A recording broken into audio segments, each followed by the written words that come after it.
And hey guys, welcome back to the channel, back with the Wandering Mariner. So tonight we're talking about how do you join the Merchant Marine if you have had a DUI, a drug possession, or even a felony. And this is something that everybody should realize is everything's case by case. I don't determine this. I'm not the ever-knowing river of knowledge, but I do have some experience of dealing with people that are joining the fleet, and I kind of just want to shed light on this topic because I think it's really not talked about. And whether you realize this or not, like 1 in 3 Americans have a criminal record of some sort. Maybe they were juveniles, maybe they were as adults, but from minor infractions all the way up to felonies, that over 70 million Americans have had issues at one time with some type of criminal record, right? So hopefully as a kid or whatever, you learned your lesson, you grew up, your life has changed, or you made some mistakes as a young man or woman, and you kind of want to move forward, and hopefully this can work out for you. But I just kind of want to shed some light on it as far as what I see it as options and opportunities for you. So getting to it. First, I want to talk to you guys a little bit about DUIs. So in America, 1.5 million people get arrested every year for a DUI. And a DUI is a hurdle, but it's not a disqualifier to join Military Sealift Command or the Merchant Marine. So it's really important that you kind of understand that. But then again, all cases are, or situations are case by case. So going into it, if you've received a DUI, there's certain factors that are really important when thinking about whether you can actually join or if this hurdle is just going to be too great. First thing is the severity. How intoxicated were you when you got the DUI? Did you have an accident along with it? Just the details of it. Two, recency. Now, the more recent your DUI is, the less likely that a waiver or an approval of your TWIC card would get approved if it's like just happened or it happened in the last 6 months.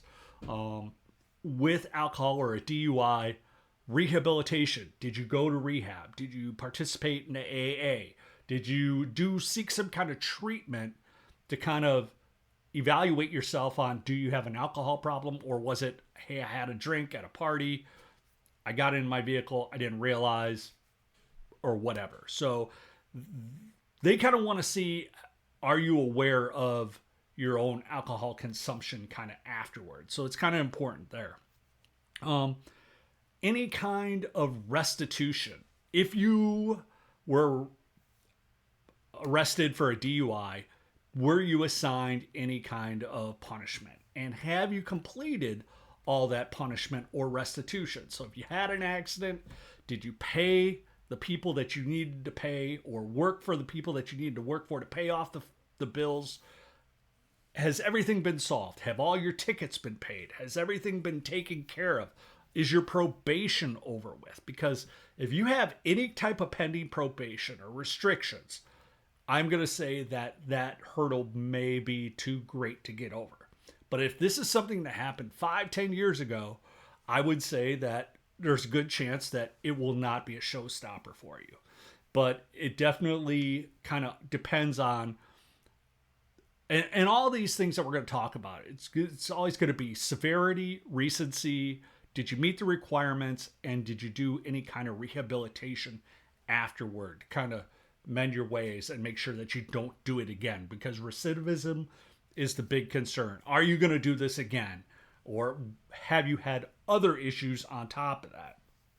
So next, I want to talk to you guys a little bit about the drug possession. So if you've been arrested for drug possession, especially if it's something that's more minor infractions nowadays, like marijuana, it won't be as of a big of an issue. But the one thing is, for the Merchant Marine, they are very strict when it comes to drug use. There is no looking the other way. If you like to dabble a little bit in weed and you just can't stop, like cold turkey, and never do it ever again, then I say do not join the Merchant Marine or look at Military Sealift Command, because They do drug testing. Uh, it it's very severe if you're utilizing drugs and out there in the fleet, because you could cause a severe accident, situations could happen, ships run aground, all types of bad things can happen with the use of drugs. So it's super important that if you've had drug charges in the past, they're going to look at how recent was it? Do you have some type of proof of rehabilitation? Did you do some kind of treatment? Because they are going to be super concerned that this wasn't just a one time thing. So you kind of got to show things, and you got to have a clean record also. If you just had drug possession, that was it, that was one thing. But if any of these things kind of stack up on the top of each other, like other criminal activity along with drug possession, then that'll probably be a showstopper for you. But just kind of want to talk about that. You can't really have any further incidents. So multiple drug possessions, I'm going to say they're going to say no. A one-time deal, I think that as long as it wasn't recent. And again, we're talking about, have you completed all your probation? Have all your tickets and fines been paid for? Has everything been taken care of that you could actually go out on a ship and deploy and go around the world? Last, we're getting to the most serious one, and that is felonies. And, I didn't realize this before I started doing a lot of research, but 8% of all of the American population has a felony conviction.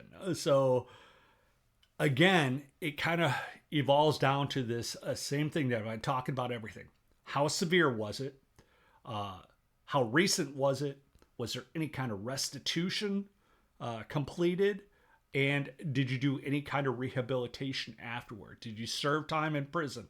Did you serve time in jail? How long was it, and whatnot? And I'm going to tell you, this is just my perspective. It doesn't mean you shouldn't apply, but if there's anything for sexual assault or violence or multiple charges, multiple felonies, I'm going to say most likely it's going to be a no-go to be able to probably get in. I just like to be straightforward with you guys as far as my perspective. Again, I'm not the delineating factor.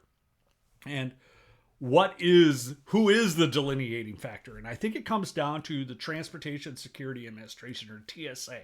So when you want to join the Merchant Marine, you have to get your Merchant Marine credentials. And part of that is you apply for a TWIC card. And that's a Transportation Worker ID card, where they're going to do a criminal background check on you. So when you apply for your TWIC, they ask you several questions. Have you ever done this? Have you ever done that? Have you ever done this? And when you do it, you can hand in additional information or supporting documentation with your TWIC. And that can be letters, paperwork, documentation, but you need to make sure that you document any issues that you've ever had as far as DUIs, drug possessions, or any kind of felony events. And even misdemeanors, you're going to want to tell them things that you have done and been convicted of. And I'm not talking about traffic citations so much, but anything that's like above that. And to get this transportation work ID card, you're going to need to spend about $125. So you send that off to the TSA, and you can check numerous websites on how to get a TWIC card or whatnot, and it kind of walks you through step by step. But if you decide to go this route and you want to check it out and want to see if you can get into the Merchant Marine, I would say that definitely submit your TWIC card first. The Coast Guard still has to read through everything, and the Coast Guard's going to ask you even more details. And when you do that application for the Coast Guard, I'm going to tell you, just like the military, you're going to want to put a handwritten statement in there of each of these issues that you've had in the past, and kind of do what I call the 5 W's. And it's who, what, where, when, and why. And kind of like who you are, what happened. So what your charge was, you did this, you were charged with this, it happened here at this location, it happened back at this date, long time ago, and what was the outcome of it all in the end, and why were you involved in that, and what's changed in your life. You want to give those details to kind of say, hey, look, I rehabilitated myself, my life's changed, I'm not in that same situation anymore, and I'm looking for opportunities to join the Merchant Marine or sail with Military Sealift Command. And then the Coast Guard or Military Sealift Command will make the determination there. But I kind of got thinking about this process because I was talking with another subscriber that had sent me an email, and he was telling me that he was working on a fish processing ship. And on those fish processing ships, you're more of a factory worker. You're not really in the Merchant Marine because you're not operating a lot of aspects around the ship. So they don't do criminal background checks. And there are a lot of more questionable mariners that are out there maybe. But I just kind of want to talk a little bit about that. Certain things that can affect you if you do go into the Merchant Marine is if you sail not on rivers or lakes, but you end up going to other countries, even Canada, a lot of times they will not allow somebody with a felony to go into Canada. And that includes DUI. So I've been working on boats with people on the Great Lakes that have had DUIs that were still working for the company in the union and whatnot. But when the ship was going to Canada, that person could not be on the ship. He could not be there. So he would get off the ship, and then they would get other people to come work while we did that trip to Canada. So just wanted to bring that up just so you guys kind of understand a little bit. It is not a showstopper, but it is a hurdle. And it's worth something taking a look at, I think, if you're really interested in sailing. But to each their own. Again, I'm not the determining factor. I just kind of wanted to throw out these things to kind of show you that what you need to take into account. Because if it's something recent or it's something that you haven't taken care of everything, like if you still have tickets outstanding or warrants or probation or anything pending in your life, you're not going to get approved to join the Merchant Marine. That's just the way it is right now. You got to have everything handled, completed, and for some of these charges, you got to kind of show that, hey, this was my past, this isn't me today, and whatnot. So hopefully you guys get some value out of this. Make sure you like, subscribe to the channel, because there's going to be more content every week. And we'll hit you on the next one. Peace.